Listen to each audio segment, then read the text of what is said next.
Hello and welcome to MASHmouth, a podcast covering every single episode of hit 1970s sitcom MASH. I'm Ethan. And I'm Vanessa. So, Ethan, unfortunately, we have some sad news. It was announced this week that Dan Wilcox, one of the writers for MASH, passed away. We haven't gotten to any of the episodes he's done yet, but most notably, he was one of the writers for the series finale. So we wanted to pay a little tribute to him and thank him for the work he did on MASH. Yes, we have not gotten to any of his episodes yet, but very much looking forward to those, and it's very sad that he passed away. Yeah, so just wanted to say a little something, but we're going to get on with the rest of the show. Yes, going from that sad note, let's try to be a little lighter. So, in this episode, some 38th parallels. No, I said that all week. I'm sorry.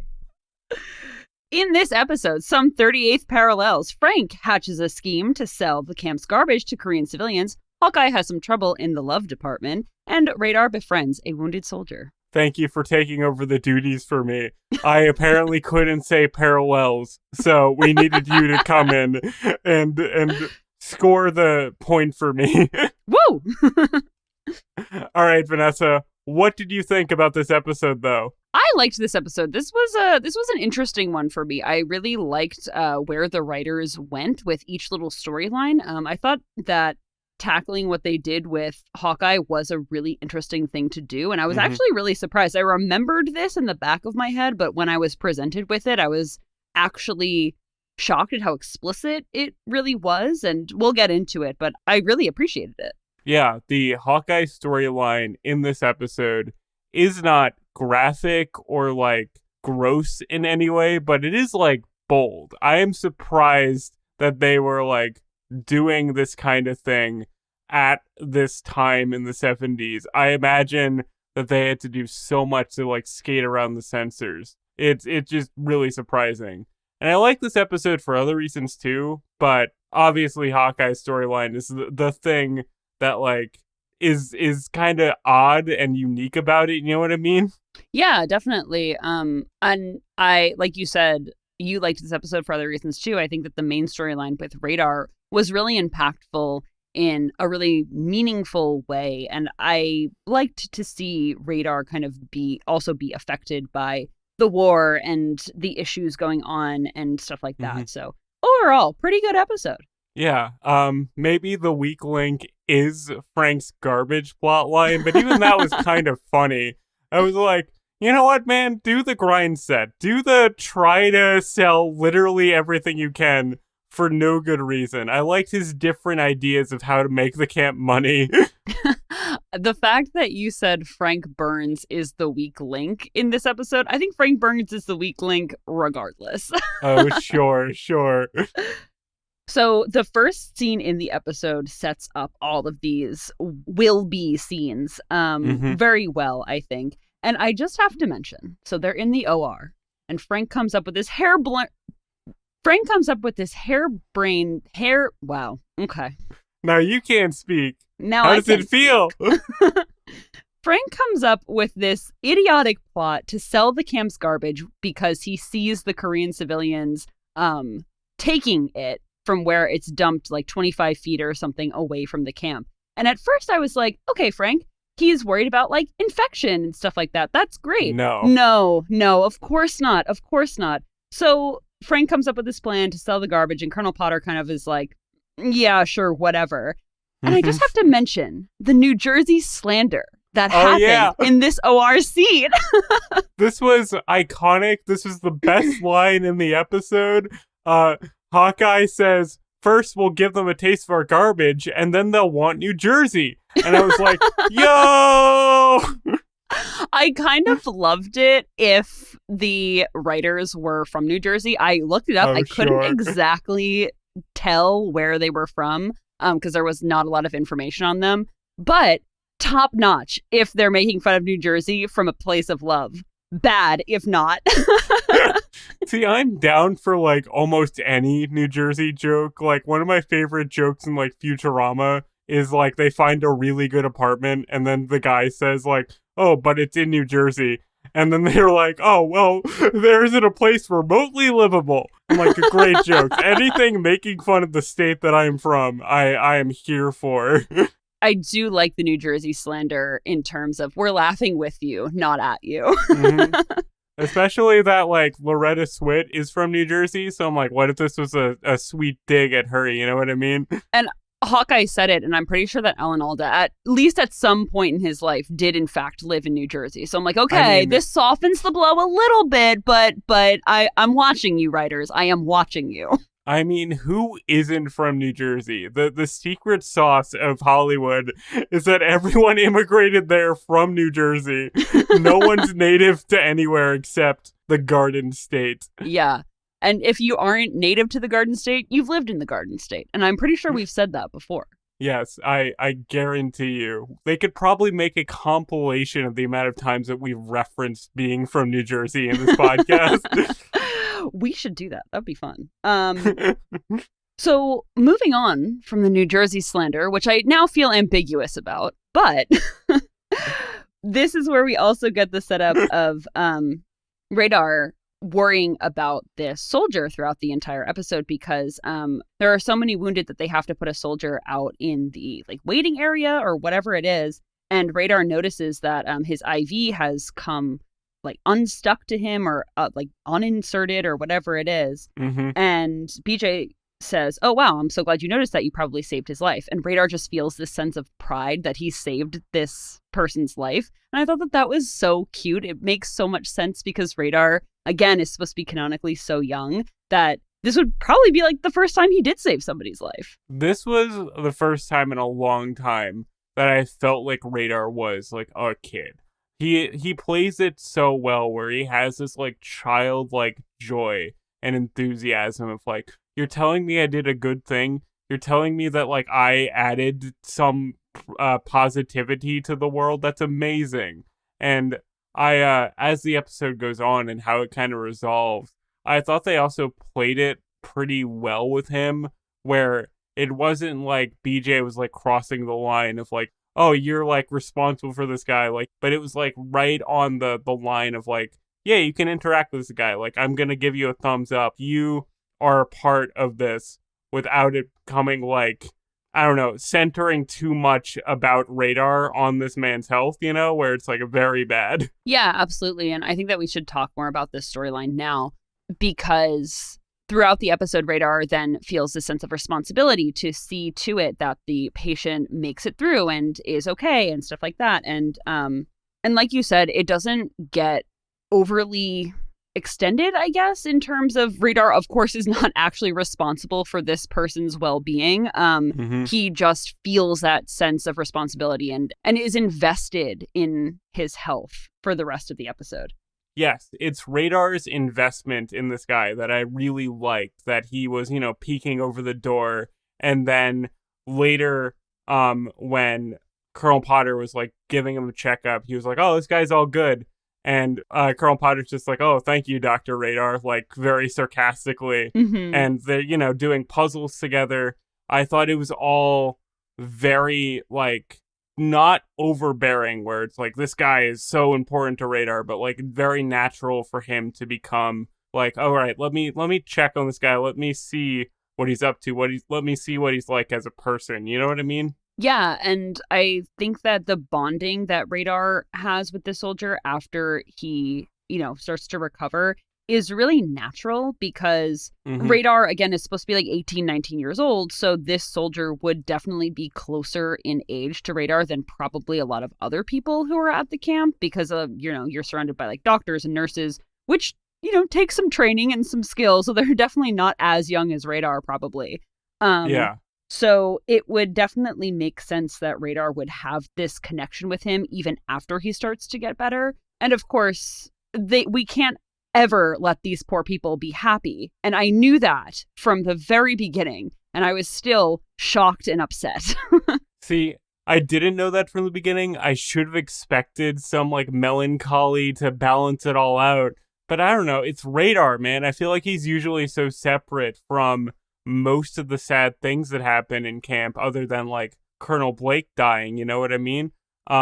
Him having this like nice storyline where they do like weird nudie puzzles together. It was like, oh, this is still like a delightful thing for Radar to do. And then it's just like, oh, by the way, this episode is actually Sometimes You Hear the Bullet. We forgot to mention that in the beginning. Yeah, the parallels between this episode and Sometimes You Hear the Bullet were so strong, like unbelievably strong. Because for context, this soldier, of course, he passes away. I don't know if they exactly explain what happened because he was on the mend, he was doing better, and then, you know, BJ explained it like sometimes these things just happen where they, especially if it's like a head wound or whatever the case was, and he didn't get better, and he died. And I thought that it was really interesting, that parallel, like I said, between this episode and Sometimes You Hear the Bullet, because BJ essentially has almost the same conversation, I feel, with Radar as Henry did with Hawkeye, even though it's a little bit different, like the context is a little bit different. But BJ says to him, like, hey, it's okay to cry. Like, you're a human being and you felt this connection with somebody that just died. Like, it's okay to be upset about that. Yeah, I really like BJ's role in this scene and kind of throughout this episode, kind of being an authority figure to Radar in a way that he hasn't been before. And I love that they don't actually explain how this guy passed away, like what the actual problem was, because that kind of doesn't matter. BJ even says so, like, I could explain all the medical jargon to you, but it doesn't matter. Like, this guy just was kind of unlucky. And I think in terms of it paralleling Sometimes You Hear the Bullet, in that episode, Hawkeye was responsible. He was the doctor there. But in this, Radar's just a guy who became his friend. So it's like a totally different feeling of responsibility, but it carries the same kind of weight. And I just find that very interesting. This episode has a lot of interesting things going on. Yeah, I think that you're exactly right. And one other thing that I really liked about BJ in this part too was that BJ said to Radar, you know, that he also cries all the time. And kind of understanding that Radar needed some kind of like permission to cry. And BJ was like willing to give it to him, kind of like breaking down the toxic masculinity type of thing. So I don't know, this, like you said, this episode had a lot of interesting things that it did. And this was absolutely one of them. Yeah, I wonder if the, like, it's okay to cry thing is also kind of like a thematic parallel to Hawkeye's storyline, where that very much is about him needing to relax, you know? That's not something that I really noticed until we talked about it. That's very interesting that the two storylines are very separate, but they do share kind of a similar, like, theme in terms of, like, men needing to live their full emotions, you know? Yeah, definitely. And speaking of that too, why don't we transition into Hawkeye's problems in the love department, shall we? Yes. This is quite bold. I am surprised that they did this. I cannot overstate that. Yeah, like I said, I knew that this was brought up because I remember this episode, but I was really surprised that they were willing to bring it up in the way that they did. So for context, Hawkeye has a date with Nurse Abel. And just an aside, I thought that Nurse Abel and Hawkeye were really, really cute in this episode. Like, they were very, like, flirty and had a lot of lines together. And I really liked them together. She was so understanding, dude. I kind of loved her. She was perfect for this storyline, you know? It was just kind of lovely. She was really good because, like, I feel like lesser people would have shamed Hawkeye for this. So again, for context, Hawkeye has this date with Nurse Abel after they are finishing up in the OR. And I don't know how to put this really, like, delicately, but I guess Hawkeye is suffering from, like, a temporary impotency. And Nurse Abel is like, hey, listen, it's fine. This happens to everybody. It's okay. And Hawkeye is really self-conscious about it because he's like, you know, this has never happened to me before. I've never had these problems before. And he also goes to BJ to discuss it. And BJ did a lot of emotional work in this episode, and I really appreciated that about his character because he rationalizes it to Hawkeye. Like, of course this is going to happen to you. you've been dealing with the war and stress and pressure for so long. Like, of course, it's going to physically manifest at some point. And that conversation with BJ actually really does help Hawkeye. And then later on in the episode, too, he discusses it with Colonel Potter. And Colonel Potter also says, hey, listen, you're a doctor. You understand that this is normal. This has been a problem for me, too, in the past, just so you know. And I just really liked how the writers weren't shying away from this at all. And Hawkeye literally said, oh, I'm impotent. Like, he put it in no uncertain terms, like what the problem was. And I really have to also commend Alan Alda for being willing to do this storyline, because the idea of impotency is like really emasculating and stuff like that, but it is a real problem and it really does happen to people. And I don't know, I think that the show handled it with like a lot of sensitivity and nuance and care, and I really liked it. Yeah, I like that no one made fun of Hawkeye for this problem. Everyone is like, hey man, there's a lot going on here. It can happen. And I thought this was a very interesting and very good follow-up to last week's episode, where that was entirely on Hawkeye's shoulders, and he was going through this extremely stressful situation, and have this week be about kind of the consequences of Hawkeye's stress in a way that we don't normally see. Like, Hawkeye is not normally presented as a guy who really carries a lot on his shoulders. He kind of generally can figure out ways to blow past it, but with this, it's obviously like subconsciously manifesting on him, even if he doesn't want to admit it. And it was just a really interesting follow-up to last week. Yeah, that's so interesting. I didn't even really think about that. Like, I didn't think of the continuity of it, because these episodes are typically so self-contained. But yeah, that's a really interesting way to think about it.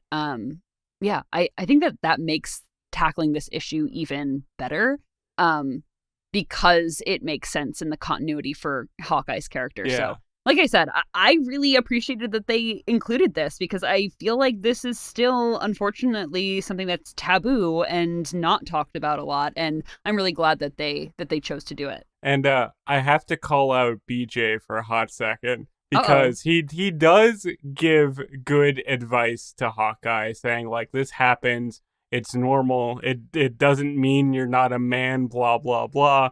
But being kind of like, BJ, when Hawkeye asks, like, oh, has this ever been a problem for you? BJ just kind of smiles and goes, like, no. Kind of like asserting his, like, cool guy status over him, I guess. But I'm like, you're married. You're very faithful. You've not needed to test out this hypothesis. Right, exactly. BJ has never tried to have sex in a war zone after he had a massive head injury. So, of course, he hasn't had that problem. Like, fuck off, BJ. Oh my god. Yeah. But for real, though, I was like, come on, man. I know you're being like a cool, funny, haha, bro, but I'm like, you actually don't have the experience to say that I'm better than you in this scenario. Yeah, but to be fair to BJ, Hawkeye did ask. And that's where I feel like he gets validation also from Colonel Potter, because Colonel Potter says, hey, listen, if it makes you feel any better, I experienced the same thing during World War I. So I think that BJ was being like a fink about it, but also I think that he was just being BJ. And I think that treating it like that way also was probably helpful to Hawkeye to not feel so about it. I suppose. I'll defend BJ with my life. Anyway. Wow. So the storyline ends in a pretty funny way. Like, I thought this was also kind of a bold statement where it ties in Frank's garbage auction, where earlier in the episode, Frank has this garbage auction, which does not go as well as he imagined it would. He first tries to sell garbage for $50. They bump him right back down to $1, and he has to build up from there. And Hawkeye tells BJ that, like, hey, whatever the highest bid is, put me 5 over so I get all the garbage. And they're all like, huh? Why? But in this ending, we do find out why. Yeah, just to back up a little bit where Frank is getting permission to sell his garbage, sell the camp's garbage to these poor people who, like, it's trash. Like, don't sell trash to people who are poverty-stricken and in a war-torn country. Just, as a good rule of thumb, probably don't do that. But I thought it was so funny that Colonel Potter, the only reason Colonel Potter really, let him do it was because, one, it was in the regulations, and he was like, whoa, really? And then also just to shut him up, because 2 episodes ago, when Colonel Potter was trying to get Hawkeye and BJ to, be friends with Frank, he was like, he's driving me nuts. Please just do anything with him. And I feel like this is just a continuation of that, because he just wants Frank to leave him alone. So he's like, all right, well, if he can sell garbage for 25 cents, sure, have at it, Frank. The continuity in the show is a lot stronger than we give it credit for. All the character motivations do track from episode to episode. It's true. Also, I have to say that even though I do think it's very funny that Frank is being a crazy entrepreneur guy trying to sell garbage, he starts this conversation by saying, hey, we're dumping garbage 25 feet from our camp and other people are taking it away. So there's genuinely no issue. They do not have garbage near their camp anymore. It's all being taken away by the native Koreans. So he's just trying to insert a middleman where there does not need to be a middleman. You know what I mean? Yeah, he calls it un-American to get nothing for nothing. And I think that the writers really were just, we'll get into this in the end of the episode, but they were really going hard low key on fake patriotism and stuff. And I thought that was a refreshing thing to pick up on. Yeah, no, definitely. The anti-patriotism in this episode, I think, is really funny in the way that it escalates, that it goes from isn't Frank kind of a doofus for trying to impose American trash, say that American trash is worth something, to, in this episode, there is this colonel who is just causing a lot of medical problems. He is generating more wounded than it's worth. So Hawkeye resolves this problem by buying all of Frank's trash, getting a helicopter, and dumping it onto this man. And again, I thought was pretty bold. This resolution was classic MASH. This was classic MASH commentary in my mind. It really was. And not to do this to you again, but just to back up a little bit, when Hawkeye and BJ and Colonel Potter are all in the mess tent, with this colonel who, like you said, is causing a lot of medical issues. He was the reason that the soldier who Radar was friends with was wounded in the first place. And they sprinkle that into this episode in the beginning when they say he's a colonel who's not really very careful, and he leads his men into a lot of dangerous battles and seems to not really care about bloodshed as long as they get their end result of killing the enemy.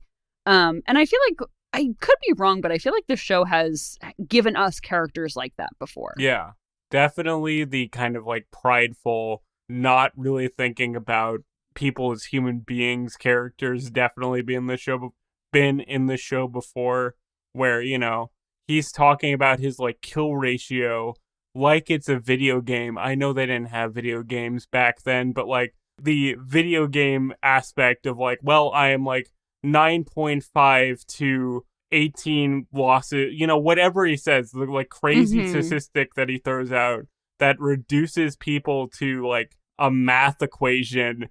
And then you got Hawkeye, BJ, and Colonel Potter being people aren't a math equation. They are human beings with souls. Yeah. We've definitely seen this before, but this is maybe the most extreme of it. I don't know. No, I don't think so. But I think that we've actually had episodes where it's like that's the main plot of the episode. And that's kind of where this episode fell a little bit flat for me. And maybe it was just because I was expecting it to be more focused on the Colonel like it was in the past and like it certainly will be in the future, because this is not the last time we deal with this type of character. But yeah, I think that you're exactly right when you say that that this was pretty intense commentary of Hawkeye having literal trash dumped on this trash person. So he definitely got his in the end. Yeah, and then the final resolution of this is Hawkeye dumps all his trash, and then he sees the nurse that he's been trying to date the entire time, and they go into her tent and like have a good date, let's say. And like, that's kind of an insane resolution to this episode. I know it's saying like Hawkeye can relax, he's got stuff off his chest, but I'm like, he dumped trash on a man and then it's like, you know what, I'm all good, let's go. Like, that's just really funny to me. Yeah, it's really interesting about Hawkeye's character that he's like, okay, well, now that I've unloaded my trash, I've symbolically like just dumped on the heads of war. He can go relax and have a good time. But the real ending of this episode really got me too, because it ends with everybody at a movie and everybody having a good time, and then you pan over to Radar, and Radar is still kind of in this state of shock, and he's really like living with this the fact that this soldier that he cared so much about and that he had this connection with died. And I liked that they didn't really like resolve it. They really didn't come to a conclusion where Radar felt okay at the end, like dealt with it and then moved on. You were kind of left with this feeling of like, oh, this is going to stick with Radar. Like, this is something that he's going to carry with him. And it really reminded me of what Gary Berghoff said in the new special about MASH that came out just recently, when he was talking about how a veteran had come up to him and said MASH kind of opened up a line of communication between this veteran and his wife to discuss the issues that he was having related to PTSD and the war and stuff.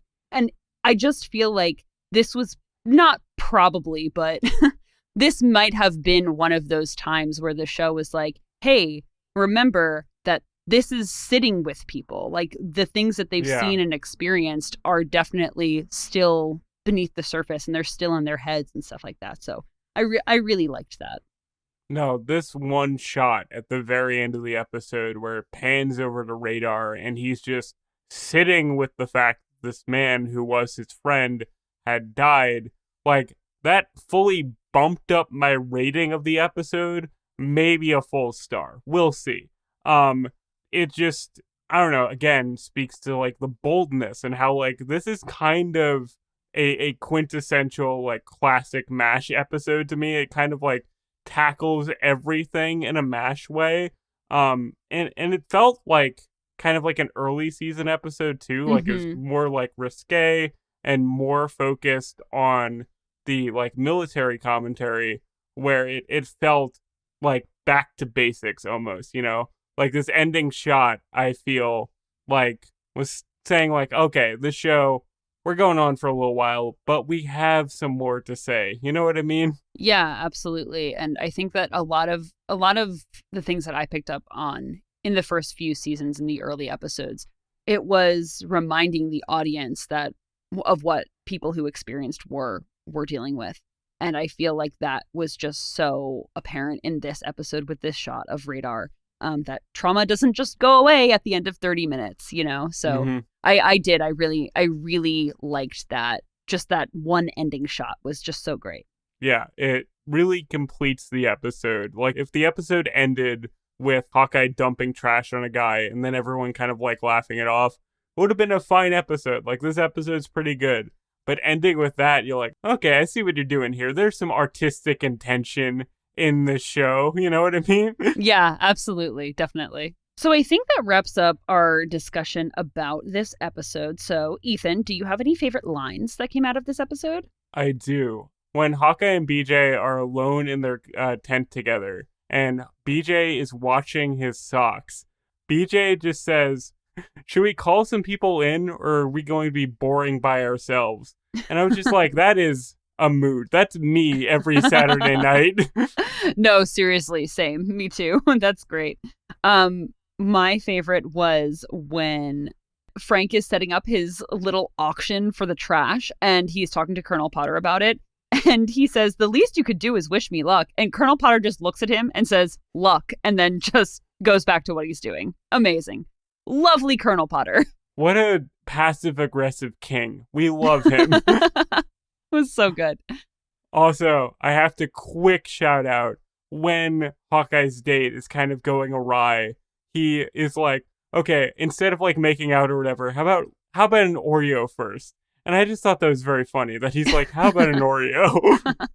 Yeah, it was very weird that they just had Oreos and that he was just able to shove in this nurse's face just out of nowhere. Branded as an Oreo, too. We love to see. I didn't know they had Oreos in 1950. I thought they were like a 1970s invention. No, apparently not.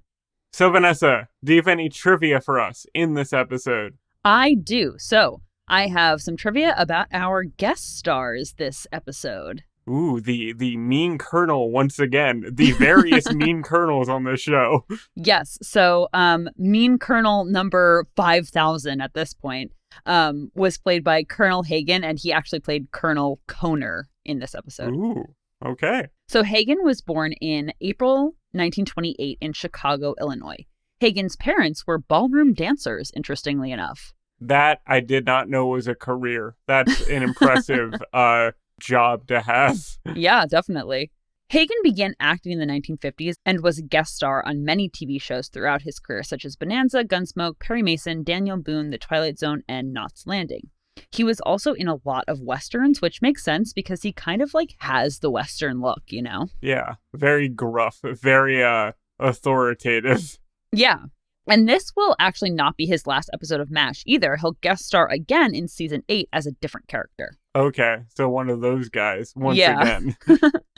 And Hagen is best known for the role, and the role that I know him for, as Doc Baker from Little House on the Prairie. Oh my god, we have a Little House on the Prairie rep? You love Little House on the Prairie. I do. I was saving this for trivia because I was so excited. And if longtime listeners of MASHmouth will know that I got into MASH because it was on after Little House on the Prairie. That's so funny. I think the conversation that started this podcast was a 1-2 conversation talking about MASH and Little House on the Prairie. So the two are interconnected for us forever. Yes, they are. Stay tuned for 2035 when we do a Little House on the Prairie podcast. That'll be the day. So unfortunately, Hagen passed away from esophageal cancer in 2005 at the age of 77. Oh, that's a shame. Yeah, unfortunately. And he was truly one of my favorite characters on Little House on the Prairie too. Now that I think about it, he was just great. I'm gonna have to actually watch that show now, even if we don't do a podcast on it. I need to fill in the Vanessa lore. It's so cute. So I also have some trivia on George O'Hanlon Jr. as Private Gerald Phelan, who was the soldier that Radar befriended, who passed away. My note on this man was big ears. He had big ears, and we love that. Okay, I did not see that, but sure. O'Hanlon Jr. is the son of George O'Hanlon, the voice actor for George Jetson on the Jetsons cartoon. What? No way! That's awesome! I know. Isn't that so cool? So O'Hanlon Jr. started out by acting in TV movies in the 1970s, some films including Our Time and Where Have All the People Gone? According to IMDb, he was in the original Halloween movie in 1978 as an uncredited part. Okay, that's fun. I thought that was pretty cool. O'Hanlon Jr. also guest starred on several TV shows, including The Hardy Boys and Nancy Drew Mysteries, Quincy M.E., Magnum P.I., Baywatch, Star Trek Next Generation, and most recently in one episode of Lost. This man has been everywhere. I love those kind of guest stars. They're my favorite kind of guest star. That guy, as you like to refer to them. As I often do, yes. So O'Hanlon Jr.'s last role was in the movie Battleship in 2012, and from everything I could find, he is still alive today, but seems to act very sparingly. Yeah, that's fair. I mean, you go out on the high that is Battleship. What else is there to conquer? Yeah, truly. How can you even top that? And finally, last but not least, I have some trivia on Lynette Mettey, who played Nurse Abel in this episode. Ooh, we're hitting all the bases.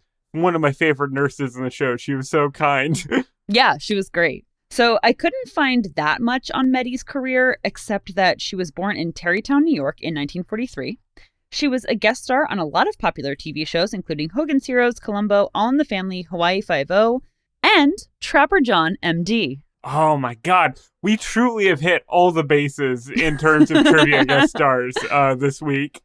Yeah, Mettey seems to be one of those ladies, one of those guys, one of those ladies. Sure.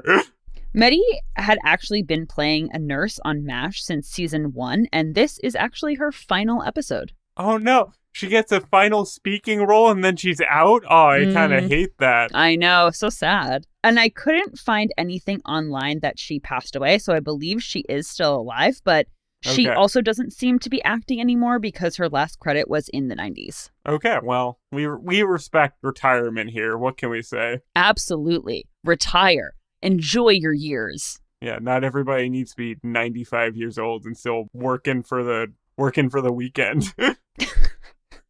The things that you come up with to say are just unbelievable sometimes. So, Ethan, what was your martini rating for this episode? Probably 3.5 out of 5, honestly. It may not be a 4, but it's all there and it's all good. You know what I mean? Like, it's not spectacular, but this is a classic MASH episode that's, like, really solid. Yeah, I agree. I also give it a 3.5 out of 5 because I just felt like the plotline with the Colonel was kind of shoehorned in there just to like be able to have like a funny thing of like dropping garbage on somebody. You know what I mean? And yeah, that is fair. Not that it didn't work for the episode. I think that it really did, but I was just wanting a little bit more from the plot line of the mean Colonel, the Colonel who didn't care about his soldiers dying. I feel like that was shoehorned in there just a little bit because of Hawkeye wanting to dump garbage on somebody, but it also worked for the episode, so it wasn't terrible. But I do think this is definitely a 3.5 out of 5 for me. Yeah, I agree. Like, this episode is super solid, and it's even better than average, you know what I mean? But it doesn't hit that sweet, 4 out of 5, ooh, this is a chef's kiss episode, you know what I'm trying to say? Yeah, definitely. So, just to wrap up, we'd like to give thanks to Jacob for your about cover from our technical consultant, Melissa, Vanessa's sister, for awesome cover art, and, of course, our listeners. Links to our music, social media, and contact the show are in the description, as always, and join us next week for Season 4, Episode 21, The Novocaine Mutiny. But until then, buy a bunch of garbage and use it well. Goodbye, farewell, and amen. Bye, everyone.